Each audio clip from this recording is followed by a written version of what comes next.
Bonjour Johan Michel, vous êtes directeur général de Spix. Comment former aujourd'hui les salariés aux langues étrangères en entreprise? Alors aujourd'hui, je pense que la solution la plus simple, c'est le blended learning, qui est la solution la plus répandue.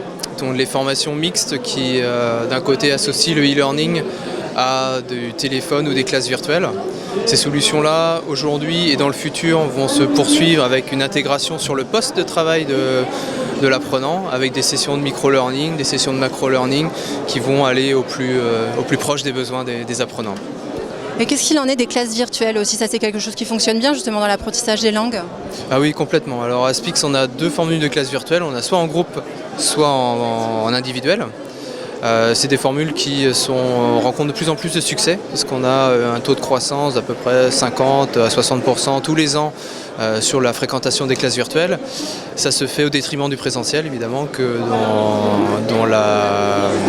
qui reste toujours pertinent, mais dont la fréquence est moins élevée, puisqu'il y a bien sûr les contraintes logistiques qui ne sont pas du tout celles associées aux classes virtuelles, puisqu'aujourd'hui on a des solutions de classes virtuelles qui s'insèrent sur le téléphone, donc on peut utiliser son smartphone en classe virtuelle avec le mobile, et il y a aussi des classes virtuelles qu'on utilise classiquement sur son ordinateur, donc c'est la solution qui se développe le plus vite en ce moment. Et quel est le retour finalement sur investissement pour une entreprise donc, qui fait appel justement à vos services? En fait, le retour sur investissement, il se fait à tous les secteurs.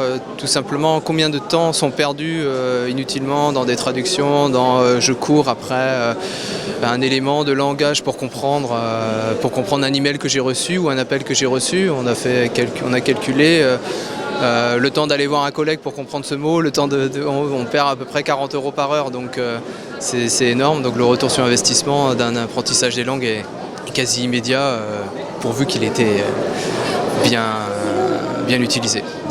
Et comment ça se passe pour la prise de contact en fait? Comment vous fonctionnez avec une entreprise qui fait appel à vos services? Vous identifiez le besoin? Comment ça s'organise pour la mise en place?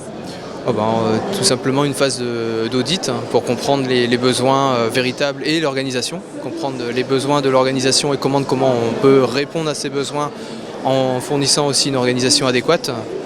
Est-ce que c'est une organisation qui est décentralisée? Est-ce que c'est centralisé? Comment fonctionnent les flux RH pour bien comprendre le processus d'inscription, le processus de demande, le processus de besoin, et pouvoir s'intégrer totalement dans la configuration RH et outils aussi, puisqu'il y a de plus en plus d'outils qui sont utilisés à l'intérieur des entreprises, bien sûr les LMS, et donc l'idée est les outils SIRH de façon générale. Et aujourd'hui, l'élément crucial sur lequel Spix se différencie, c'est l'intégration dans ces outils de façon générale, soit en utilisant le format SCORM classique, soit nous avons aussi une API qui permet d'interagir avec ces SIRH.